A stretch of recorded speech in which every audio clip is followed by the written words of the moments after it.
Hey, what's going on, guys? We've got a special guest here today. We have Gino Tiazzo. He is the owner of Donatello's in Tampa. Gino, we're so excited to have you on the #Clockedin podcast. What has caused you to keep this place so amazing? Because I feel like that every time someone comes here, they're like, the girls get the roses, you have this incredible home-cooked meal, it feels like family. How have you been able to do that? Well, Jordan, first of all, thank you for having me on the show. And I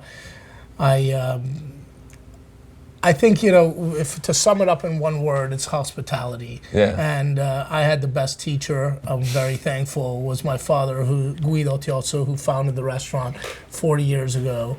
I had the fortune to work side by side with him for over 20 years. Besides coming into work when I was a teenager and so on, here and there, on and off, while I was in school. But after coming back here to work in 1998, I worked with him for 20 years, and that's really the biggest lessons that I've learned from him was the lessons of hospitality and how to treat people and treating people like they were walking into our home. And in all respects, it is a place where I often spend more time at than my home. So there's a lot of truth in that. I think that's what sets us apart from other restaurants, and what's been the key that's been able to allow us this longevity. Besides other elements of keeping quality in product and delivering and so on, but the hospitable nature and the culture of our staff, which a lot of people also associate that with Italians. And if you go to visit Italy, that's in our nature, it's in our blood. Yeah. And so it's and for you, where did this journey begin? Because I know your dad traveled, you've traveled. Like where did the journey begin? Honestly, if I had to say, I would say Campo Santo Stefano in Venice, where my father had a restaurant and bar called Caffè dei Vidi, and where I grew up, which is, I grew up around that restaurant, we had the big piazza with a lot of tables and chairs out front. And that's where I spent my days, around the restaurant, learning to play soccer, riding my bike, in and out of the restaurant, watching my dad work, watching everything move. And I grew up around the restaurant business. Absolutely. And do you think that was beneficial for you? Because I feel like 100%. There's this whole work-life balance thing going on right now. I think it was very beneficial. I mean, obviously there's the examples, and maybe my dad, not the best example of the balance. He was a workaholic. He ran that business and Donatello for 30 years. So he kept one in Venice and... Well, no, first there, both of them the same way, by being at the business all the time. His attention to detail, his energy, his presence was what really drove, I remember, both the bar and Donatello for many, many years. So, when you say work-life balance, I don't know if he was the best example of the balance, but he was a great example of being a hard worker and having a good work ethic, and I'm very thankful for. Moving forward, there's something to be said for, having some family life. This business isn't exactly conducive to that. It can be challenging, and we don't realize. It's a big challenge. And we don't realize how much. I've read in this book Ogmandino, and it basically talks how you're wed to your work, but you're also wed to your family, and there's times and places for each of them, and it becomes very interesting how we think about that. It's not an easy balance, No. and I don't think that I've gotten it right through the years, so I don't want to, I've definitely spent for 20 years after I came back to work with my father in '98, I followed or came as close as possible his example, and worked for 20 years every day and most nights in the business. And I can't say that was the best for my family life, but having had 4 children in that period and so on and so forth. But I think the event that really put things a little bit into perspective for me was COVID. Yeah. When we kind of had to all step back and be at home more than we wanted to. Absolutely. You know, at that time, but that also kind of made me look at things a little bit differently and say, you know, I'm not going to have this time for much longer. You know, my children were getting older, and so I've been able to create a little bit more of a balance since then. And fortunately, in regards to our team and staff members, we have many staff members that have worked with us for 40 years, 38 years, 30. You know, we celebrated Carmelo being with us for 40 years this March 15th. Oh, wow. David's been with us for 38 years. Yeah. Mauro's been with us for over 30 years. I mean, the list goes on. 30% of our staff's been with us for 30 years or longer, that is close to culture. it. And you don't... That's exactly the right word. Yeah, and that's where the hospitality and the culture of the restaurant and of this business comes into play. And you see a lot of these restaurants, even today, people coming in, and a lot of it's turning over fairly quickly. There's very few that have been able to stand the test. And to have people in it for 30 years. Most people are like, I'm out, I don't like this. So what is it that makes Donatello's really unique and different? I think that's what we just touched on is one of the biggest elements, you know, the longevity, the familiarity and the nostalgia that goes along with having that long time standing staff, creating relationships with customers and that become friends, you know, over many years. It becomes generational when you're in business for 40 years. I mean, I even as a teenager and I would come in here and work seasons and so on. And but even just being around the business, my dad would introduce me to certain people that were frequent customers.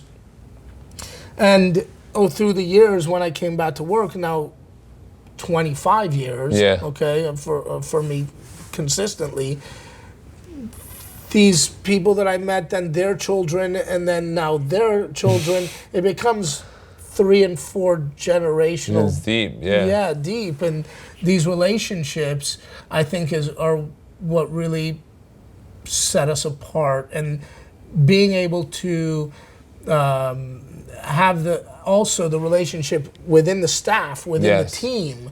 You know, we're talking about Carmelo being here, or many of the members being here for over 30 years. I'm only 50. So they knew me literally when I was 12 years old. Yeah. You know, that's 11, insane. 12 years old, which is, we become family. Yeah. You know, and the new members of the team that come in, the new staff that comes in, feel that. Yeah. And it's very important because it allows, with having the older staff, it allows that to translate through even to newer staff. If we had to start off with all new staff, it would be very difficult to recreate that culture and that pride in being here, that pride in working here, that professionalism, that that gets passed on from the older guys to the younger guys. And honestly, if it doesn't, if they usually if they resist, most of the time they'll leave on their own. You know, if they don't feel it, if they don't understand it, if they don't appreciate it. And not to say that, you know, the newer guys come in and they have, I don't want to discredit new thought or new ideas. You know, that's not what I'm saying at all. not running here under a dictatorship, or like a lot of times new blood and new ideas help us grow as a business, right? And help us stay relevant. Yeah. But it's important that they understand the culture of where it's what sets Donatello apart. What is Donatello? What is, that's so very important to our future as much as it has been to our past longevity. Absolutely. I mean, I see it even when I come here. Sorry if I went too long. No, there's no too long. No. I love the deep explanation because I came here and you can see it where the people care and the people understand and they know the next move. And like when you leave, there's a rose for you. And even just being here during the setup, you're setting up everything. You're setting up the play. Like you set a very high standard. So how do you think other leaders can kind of step into that? Because I feel like people are at the point now where they think leadership is yelling at someone or being too loud, and it's not that at all, but it's being there for them in that moment. I think leading is through example more than through words, and that's the most important. You said through, people think that it's yelling, and if I think back, I think there was even an old school point of where that was more of the culture moving forward, and maybe it is now in some arenas also, but I think if you demand or not demand, but if you want somebody to have respect for you as a person, for the business that you own or that they participate in, really. The most important thing is to treat them with respect, and there's going to be problems, there's going to be issues. We work in a high pressure environment, a high pressure business. I mean, the performance is important, and how we perform on busier nights and on even slow nights. The pressure of being slow is a real thing as well. We've been here for 40 years. We've been through all kinds of ups and downs, and both provide a challenge. Okay. And put pressure on staff, owners, so on and so forth, managers. But the most important thing is to be respectful, to lead by the example of, in the same way as hospitality towards the staff. Towards the customer, I was going to say, is respect and being kind and understanding towards the staff. Of course, they have to do their part as well. But I find that people perform much better when they're happy to be in the location. And I think that that's a big part of why we have such longevity in our staff. There's problems between staff. There's problems. Of course. I mean, those things happen anywhere, right? But resolving them diplomatically and listening to everybody's side. And those things are really important when being a leader, when representing a business. Absolutely, and it's not siding with one person or the other person. And well, in the end, you might have to. No, I mean, eventually you side, but you don't side with the guy who's been there 40 years versus maybe. No, they're not always right. Exactly. There's a lot of respect and weight to that. But in particular situations, it's not always the case. Yeah, absolutely. And for you, I know you went through a very interesting journey of leaving the restaurant to kind of go find yourself and then coming back. What was that journey like? And then what was it like being kind of working with your dad for so long? Because it's not easy to build, like you said, it's very difficult to build trust. Yeah, it takes a long time. Took a while. I did leave for a few years and had some different experiences, which I think were very important to me also in coming back into the business. And not even necessarily just in the restaurant field. When I was gone, I actually worked more in other arenas, not in the restoration or not in the restaurant business. construction more Oh, than really? anything, actually, which I enjoyed a lot. You know, I built a few homes and just different construction. Oh, based in- interesting. yeah, it was great. I enjoyed it, but I was the bottom of the rank in that different- situation Yeah. because I didn't really have a background, but I was a Yeah. working hands, right? And it made it very interesting because I learned how to do everything Yeah. on the job, you Yeah. know. But it also taught me to take a step back and listen and learn, you know, in a way that I didn't have, and I maybe never had to, or never would have had to if I didn't do that. Yeah. And it helped me when I came back Yeah. to, if you will, the working relationship that I had with my father, Yeah. and kind of step back and be more humble to not come in and try to change Undermine, this or yeah. that or the other thing. You know, like really learn. And yeah, the restaurant had already been super successful for 15 years Yeah. or 14 years when I came back to work with him, and you know, I remember sitting down one day for a company meeting and suggesting something, and getting shut down like immediately by my father, and there was like, you know, the rest of the stuff, and then, but the idea may have even brought a somewhat of a solution to what was being talked about, but it was just shut down like without even thought. Yeah. But what happened is then some of the staff was like, you know, that probably would work. You know, but some of it may be implemented, but not exactly. Yeah. But it kind of shifted a little bit. And this was a few years after I'd come back, right? It wasn't like on the first day. It was kind of funny. Yeah.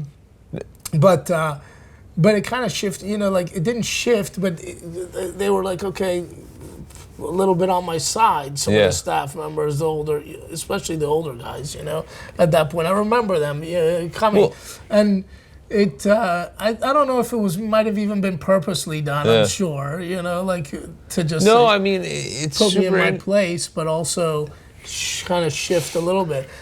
Sorry, you go No, ahead. you're good. It's very challenging, and you start to think about these different things and think about how structures work. And the biggest one for me, and I think this is probably helpful for everyone listening, is realizing that we're all different people, right? Like, so your dad's your dad, one, but he's also a business owner, and that's a different field that you're working with him in. And you got to understand there's a different respect level, and that takes time to build and build that trust. I mean, I would say probably about 10 years in, you know, then probably 8 to 10 years in, you know, like some of the reins started coming loose, and the staff started having a lot more trust in me as well. And I think that's where then my father saw and was able to also have that similar kind of trust in me and like step back a little bit. And then I'm very fortunate to have had that many years to work with him, because then it was a mutual passing, learn from each other, help each other for many years.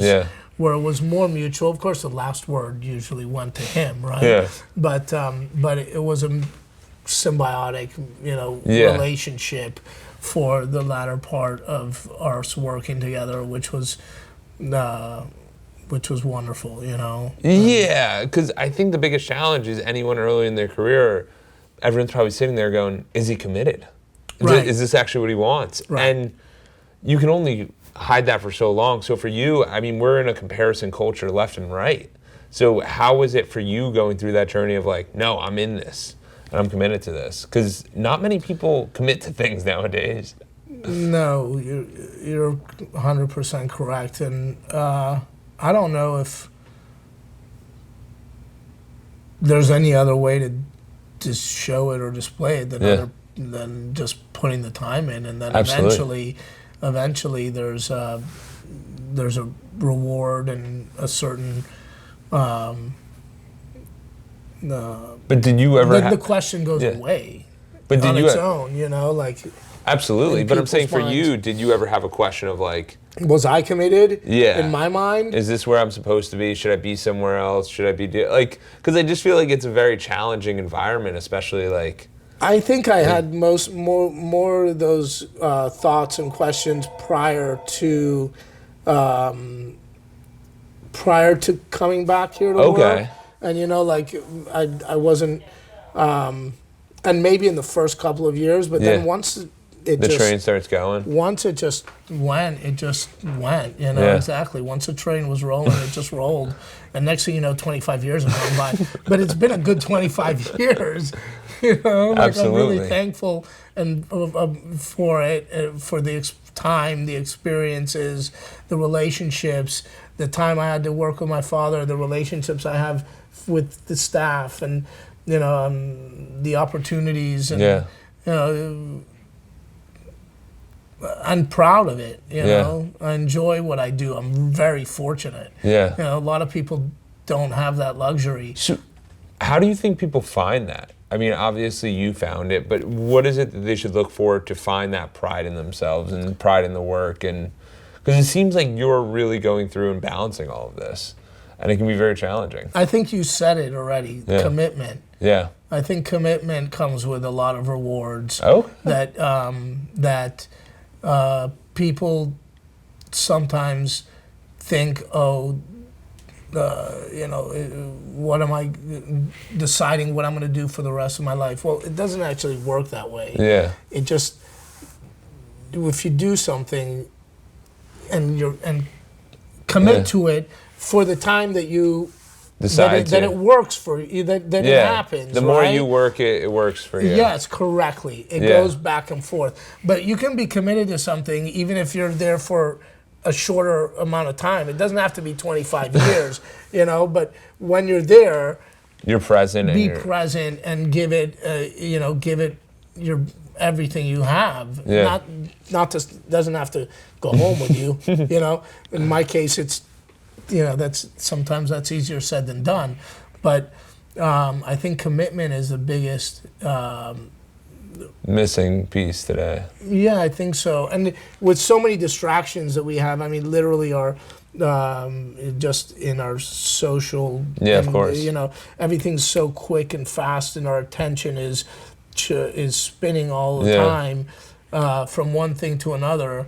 That I think it's going to become harder and harder in time for people to focus on one thing and be committed to it just as a physiological result of how things are changing. I would completely agree. I think comparing is one of the biggest issues because everyone's seeing so much. And when you start to think about it, and it's like, oh my God, that person, I was actually on a coaching call yesterday and we were talking about it. And the one guy's like, I don't care about the one girl that I met 5 years ago about her trip to Europe. Like, I don't even know why I should know this. Like, I shouldn't know this about this person, but we share everything on social media and we stay connected in these types of ways. And it's like, we really need to get back to that organic conversation and those deep relationships, 100%. Which is where I think, from my experience, if you come to a place like Donatello's, it sets the vibe and it sets that engagement, and it's like everyone's present because they want to be here. In regards to that arena, I mean, it's important, and it's been extremely important for us to create as a business an online presence in social media, in the social media arenas.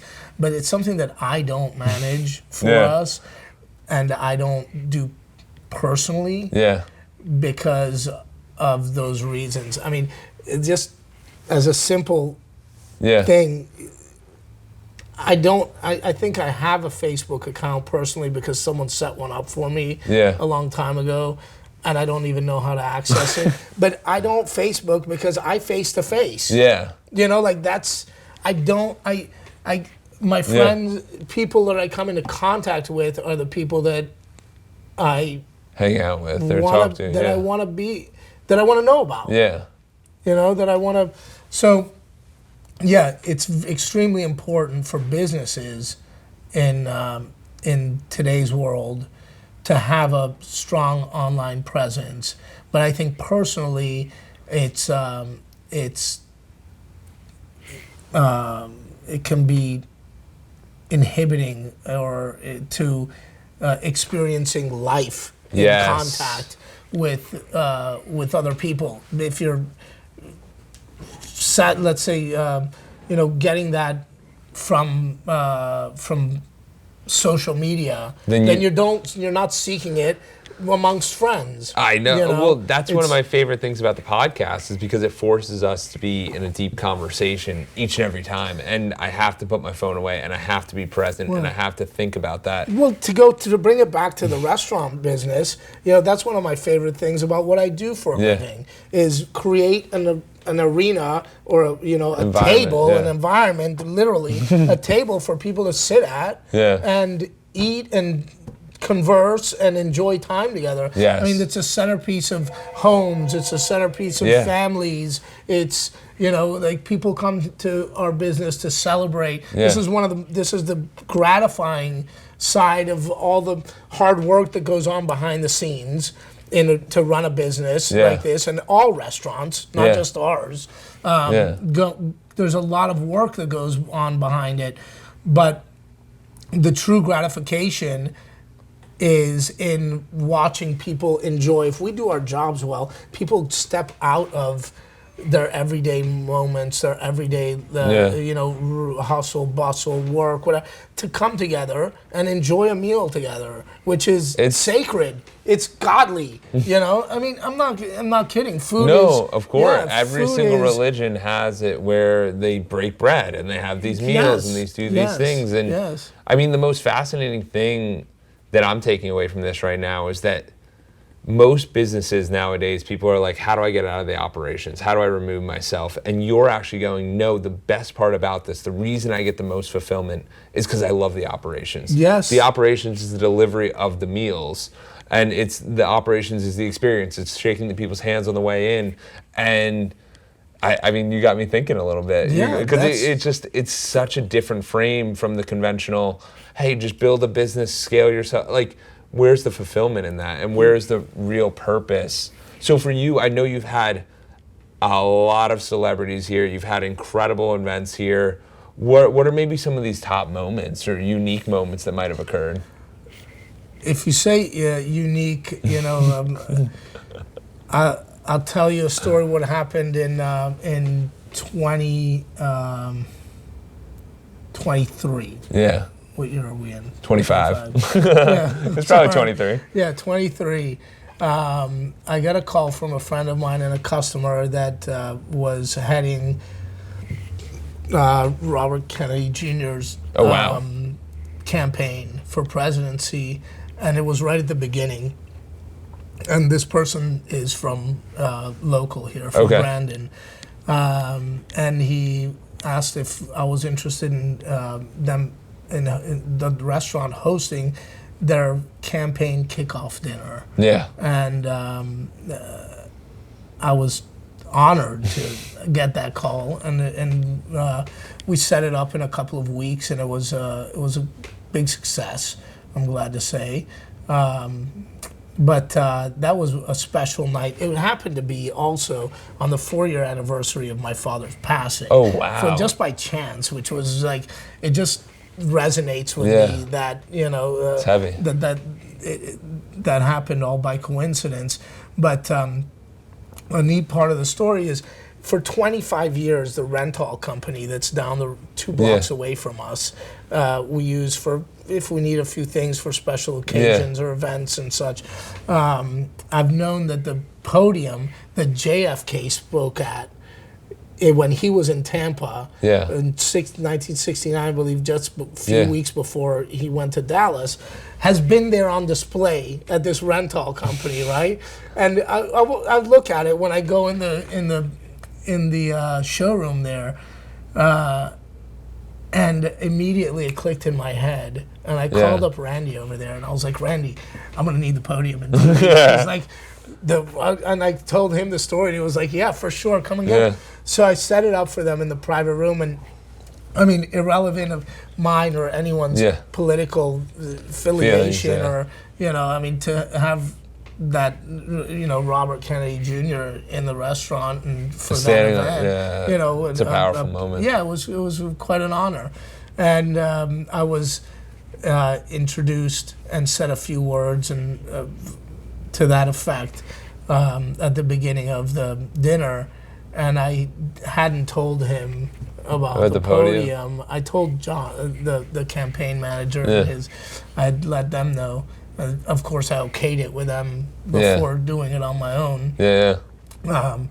But and it was an old beat up podium. I mean, Charlie's sitting there going, "Why'd you bring this one?" Yeah, I don't think he paid attention to it because there was a lot going on. But if you look at it, it was from the '60s, right? It's pretty funny. And they still had the presidential seal on it. I had to take I had to take it off and remove some things because, of course, he wasn't and is not president. You know, but I had him on the side, and I let him know at the same time as I let the room know that it was the exact same podium that his uncle had spoken at.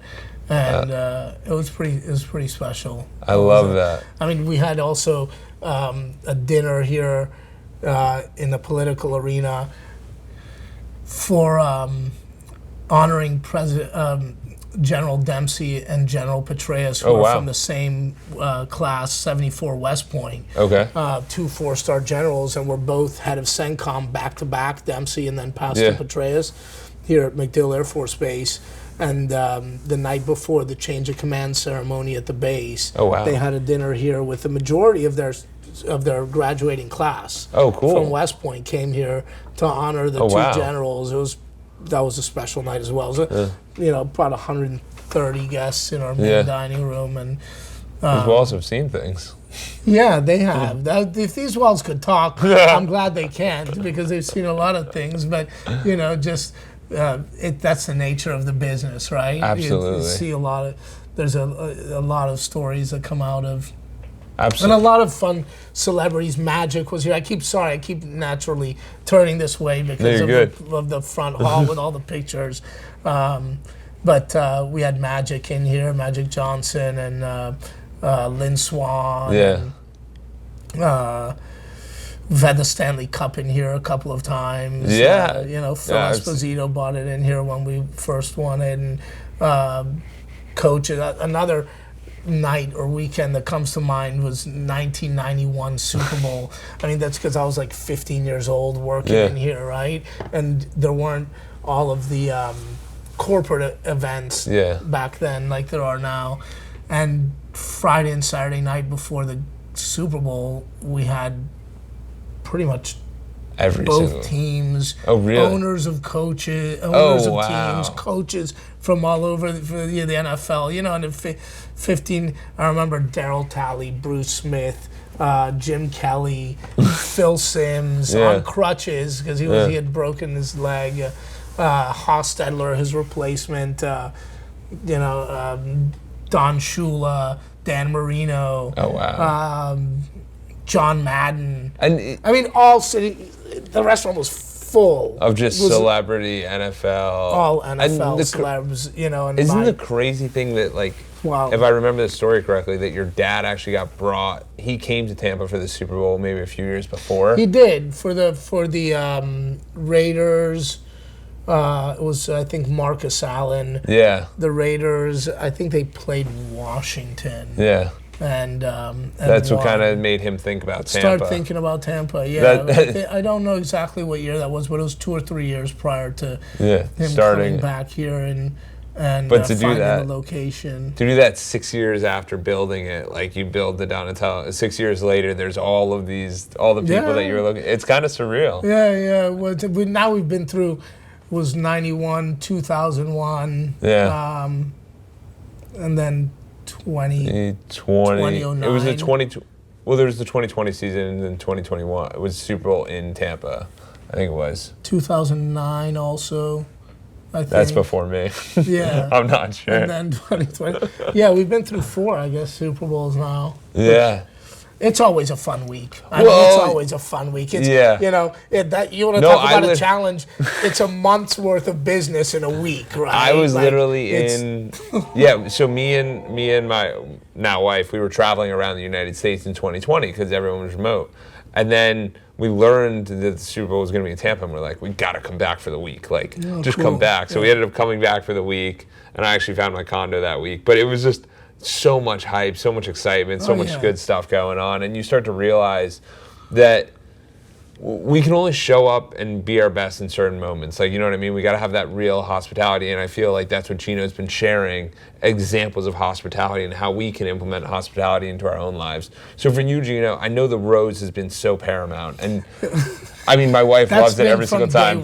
My wife loves it every single time. Is that a thing they do in Italy, invent it? Like, was that before that, or it was just kind of That was just something that my dad started from the first day, I think, that we opened. That every lady that comes in receives a rose on the way out. And it's become a bit of a signature aspect of the restaurant, to say the least. Absolutely. And it's tying in, again, to hospitality, to appreciating every person that walks in the door. Now, in this case, the ladies, but that's part of hospitality as well. Treating, serving them first, opening the door. But these types of things that I think the most incredible thing is that it starts to set the example of, okay, you get one nice thing. So they ended up getting the rose, right? As we left the restaurant 2 weeks ago, you know what I did? I opened the door, because it's just like, it starts you just start thinking about it, and now it's more. Every time I come here, I feel like I'm at a class, like an etiquette class, and I'm like, oh, I gotta up that, I gotta up that, because you don't realize how many things you're missing, because our lifestyle doesn't maintain it, and that's what I think is so special about Donatello's, that it's constantly maintained to a super high standard, even on the day we're recording.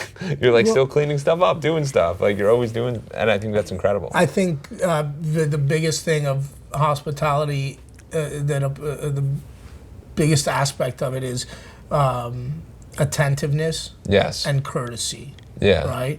Which are two things that we can apply to everyday life. You know, being attentive towards our fellow human beings that are around us in pretty much any scenario, okay?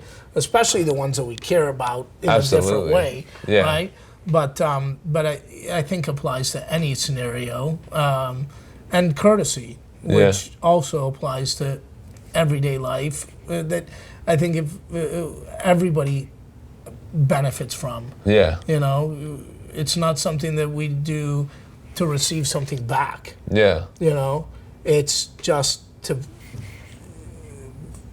This is a bit of a cliche, I think, but sharing things forward. You know. Well, I mean, I think it sets an example, and then it kind of pushes everyone to want to do better and be better. And 100%. I think that's like one of the reasons whenever I go on a run, I wave at everyone. Partially because I'm tired, but it distracts me. But I know that there's someone on that run. When I see 50 people, 100 people on Saturday morning, someone's lonely. Someone needs just a good morning. And you see their whole face light up, and they're like, yes. And it's so simple. Like, and eye contact deserves some sort of recognition. I'm a person. Between people. 100%. Not a look away. You know, like seriously. There's too often. You know? There's too often where we're not present with people, and we're not focusing on what the other person has and where we're missing, and maybe where we can kind of work better with people. So for you, obviously, Gino, you've been in Donatello's for a while now. How do you think about the journey of kind of taking on the ship and then steering the ship in the next direction? How do you think about that? Because it can be very challenging in the world we're in. Extremely challenging, and especially, well, I don't want to say especially, because it's challenging for any business. Of course. Moving forward. And there's benefits to, huge benefits to having been established for 40 years. Of course. And, but part of that is also consistency. So, you know, people like to get what they expect when they come back here. So the consistency can create, it does create a little bit more of a challenge when it comes to change. You know, I mean, staying relevant in today's business, in today's market, and where things are changing so very quickly all the time, I don't think applies There's some things that are to, unique, to us. but I think there are ways you do it, and some of the special event nights you do. Yeah, big time. There's and I didn't mean to say that we can't improve moving forward and bring in, but there is, continue the journey of tradition, continue the journey of hospitality, continue the journey of quality, right? While still adapting, moving forward to new generation, to which we're very fortunate. The new generation is a big part of our business today. Absolutely. Like you. Yeah. But a big part of our business, and I'm very happy to say that, because first of all, it provides us longevity, a future, but it's also nice to see that the nostalgia that Donatello provides when you come in for an experience resonates with another generation moving forward, right? It's nice to see that, right? I love that, because you can think about it, like, even me thinking about it, I think I came here a few years back, but that was with my parents, and they were like, can we go to that Italian spot again? Because they just enjoyed the experience of what it was. Right, but now you come and here, then I come here with your wife, and then with her, and there's like you said, there's a certain qualities or certain things that when it comes to hospitality or courtesy or service or that carry on with you even out the door, right? When you come here, in regards. So it's nice to see that, was my point. And there are other things that we do, like you were mentioning, like our event nights. Actually, tonight is actually opera night at Donatello. Oh, very cool. Yeah. So what's going on with that? What is opera night? Opera night is something that we started going back now maybe 15 years, or when Opera Tampa first was established, and it's in partnership with the Straz, with Opera Tampa, and they bring in a pianist and 7 or 8 singers that are with them year round. That's awesome. And our baby grand piano that's in the lounge is on wheels, so we put it right in the middle of the dining room. Oh wow! It'll go where the large round table is.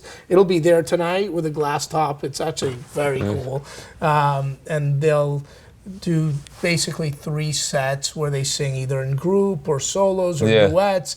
There's a female and male singer. They're very good, and it lends itself very much to our environment. And it's a full dining room typically. Tonight will be full. But it's our service and food and everything, open menu, everything moves around while they're singing, and it's quite an awesome event. We try to do that monthly. Usually happens about 9 or 10 times a year. Because of some challenges with their opera, of course. I mean, season, and some challenges with our season, and then we also have in February, instead of having an opera night, we have a carnival night. Oh, very cool. It's carnival time all over the world. And Venice, part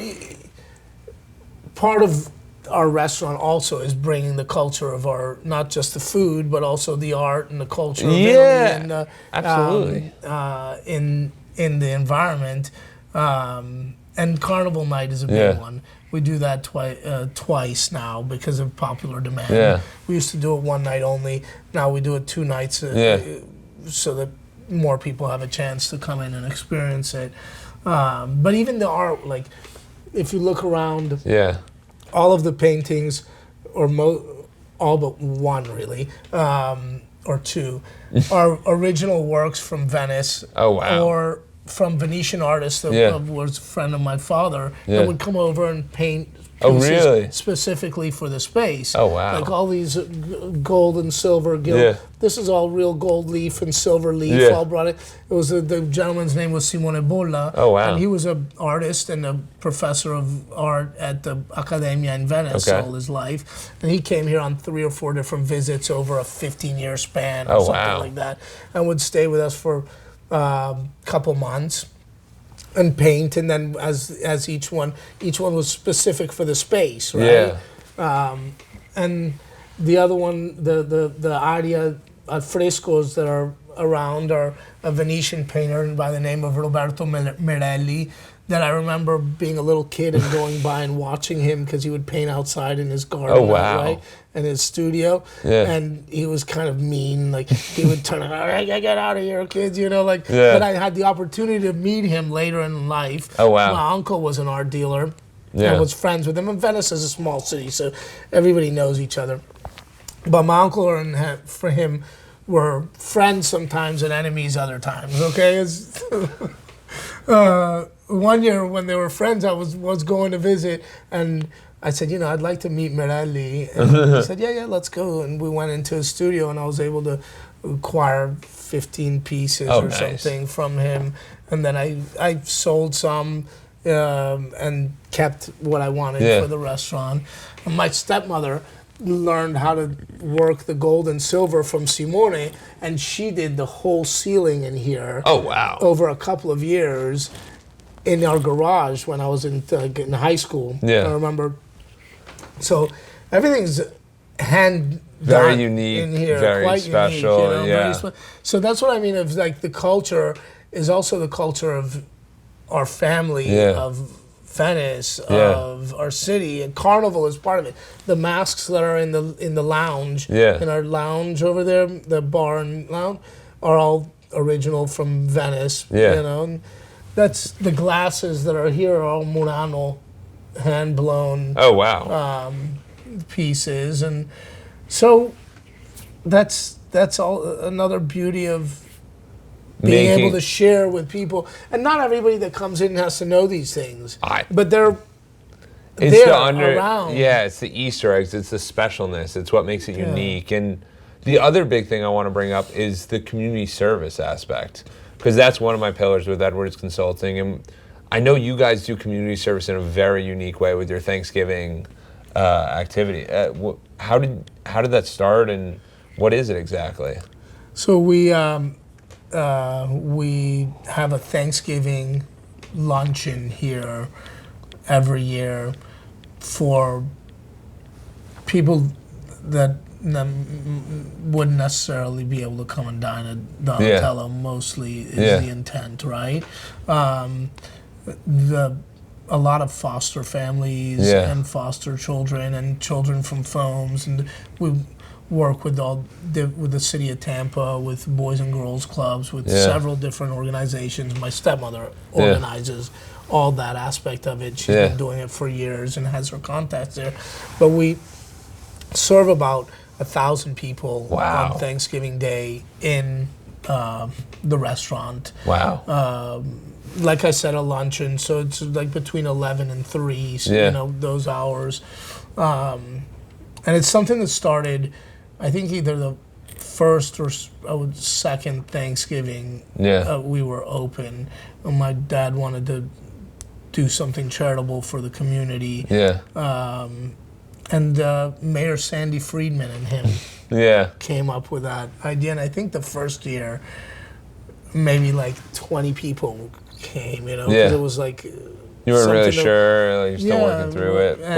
But it grew quickly, and now to something that I think the community looks forward to. I 100% agree. I mean, it's a profound thing. When I found out about that the first time, which was earlier today, I told my wife about it, and she was like, "Are you serious?" And I'm like, "Yeah, they've been doing this for years, and it's 1,000+ people." And she's like, "That's so awesome that everyone gets that Donatello experience, even if it doesn't work out. Like, that's cool."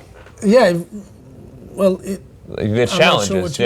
No, she was just saying that not everyone can get into the experience, so it just takes time. It opens it up. But I'll tell you one beautiful thing about also aspect of that is the to serve 1,000 people is not an easy operation. Hours is for us is pretty challenging, and it's something that we would not be able to pull off without volunteers coming and helping us. And people from the community come some every year. Yeah. Some are adults that came here for the event Really? as children, you know, or Oh, as wow. young men Yeah. or women, Yeah. right? That then come back to help us provide that service years later. That's happened multiple times, but the community also steps in to help us do that, and I mean to the tune of 50, 60, 70 volunteers every year that come in and work with us, including many NFL alumni. As a matter of fact, they have a strong presence that comes and helps us out here, as well as, and we give all the kids that come through, because it's a lot of kids from different homes, and it's it's a beautiful thing that we provide, but it's quite emotional as well, if you will. That everybody gets gifts, because it's Thanksgiving. We just tie group it all Christmas together, into it as well, right? The holidays and whatnot. And Miss Kitty, that played with us here for 25 years, who's a Tampa icon. She just passed in January this year. Oh, sorry. She would, her and her partner Majid would come and play in the lounge for every Thanksgiving. All the staff volunteers their time to come in and do it. It's become quite an event for us and for the community, and I mean this community supported us for 40 years. And the reason I wanted to dive in on this is because it makes you realize that we all have more than enough. We can all find ways to give, and we don't realize how much. You might feel that you're in this moment of like, I don't have enough, but like in reality, you look around, I have food, shelter, clothing, I can help other people. Yeah. Most of us have 1,000 shirts. Like we have too many shirts, give away a shirt. And we can do it more than just once a year or for no particular reason. It doesn't, it's one aspect of what we do, it's something that has become part of the community. I believe it's a beautiful thing. The only thing about it is that's the time of year where there's everybody's a lot of do stuff. You understand what I'm saying? A lot of people are doing charitable events for the holidays, for Thanksgiving. Of course. So let's not forget that we can give it all moments. That's I think as important as and anything else. I think bringing in that whole charity component and bringing in that component of hospitality is realizing that you listening to someone, you giving them, asking them about how their day's going, you giving them gratitude. These are all ways to give and be very hospitable to people, because I don't think most people just want to have someone listen to them. They want to have someone, and if you give that listening, that's a gift. That's a charitable action as well, if you will. But it's usually gratifying for both sides. Absolutely. We can always learn something from anyone. 100%. So Gino, I know we're winding down. Where can people learn more about Donatello's? Where can they learn more? How do they have the experience? How do they get here? Where are we? I don't know how to. Look us up online. You go to Donatello Donatello it's all Rest, over. What is their website? DonatelloRest.com. So if you look up Donatello's Tampa, and there's thousands of Tampa reviews on every single platform, and they're mostly 5 stars. So it's an incredible experience. I would definitely highly recommend coming here. And Gino, I really appreciate the time. Yeah, likewise. Appreciate you. Jordan, Absolutely. Awesome.